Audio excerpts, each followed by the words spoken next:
starts to move too much to the right, they load up over their right hip and they just don't really get back to the center.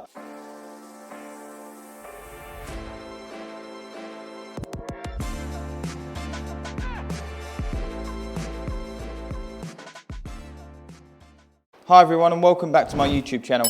In today's video, I'm going to be discussing with you guys one of my favorite drills for pelvic sway in the backswing and how that can really influence a poor strike. So what we tend to see a lot of in many amateur golfers is their pelvis starts to move too much to the right.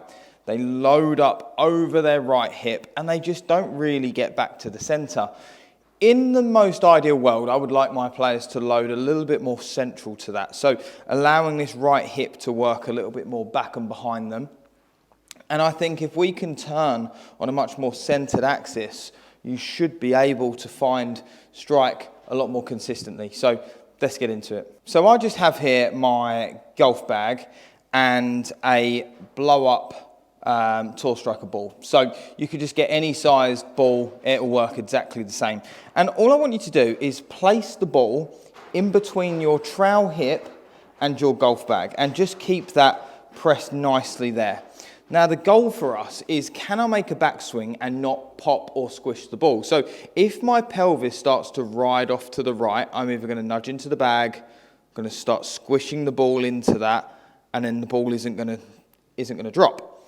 Whereas if I was to turn my pelvis more central and I start to work my right hip a little bit more behind me, that ball should even start to drop out. Now the reason the ball will start to drop out is because the pelvis isn't circular. It is an ellipse shape.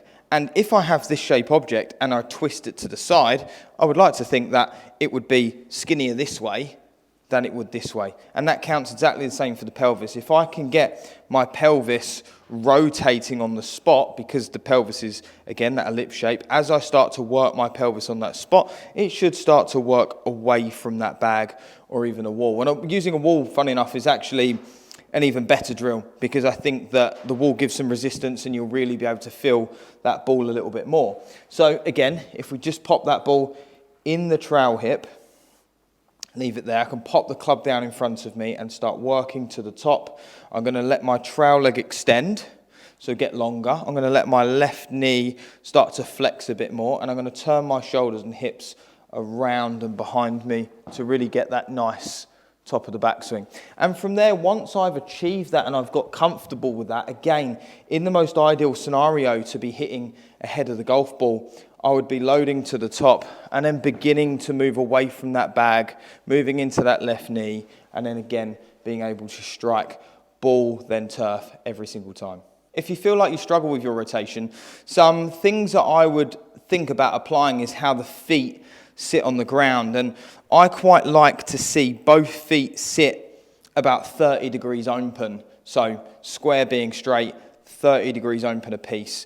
And that will start to open up the shins, knees and hips, making it a little bit easier to rotate to the top. And you can generally try this yourself. If you set yourself up and you pigeon both feet inwards and then try and rotate slowly to the top, you'll feel some pressure really building on the outside of that knee and how difficult that then is to rotate. So if we open up the feet, open up the shins, you'll find how much easier that is to rotate. So I think that can really help some of you that find it a little bit more difficult to rotate. And again, if that's still too difficult, some things I would also be open to is sometimes dropping that right foot back and open. Again, allowing a clear pathway for that right hip to open and probably encouraging you to swing a little bit into out. So I hope that made perfect sense and I'll see you soon. Thanks for watching, and if you enjoyed the video and you like what I had to say, then please give it a like, and if you could subscribe to the channel, it'd be extremely helpful. Thanks, and I'll see you soon.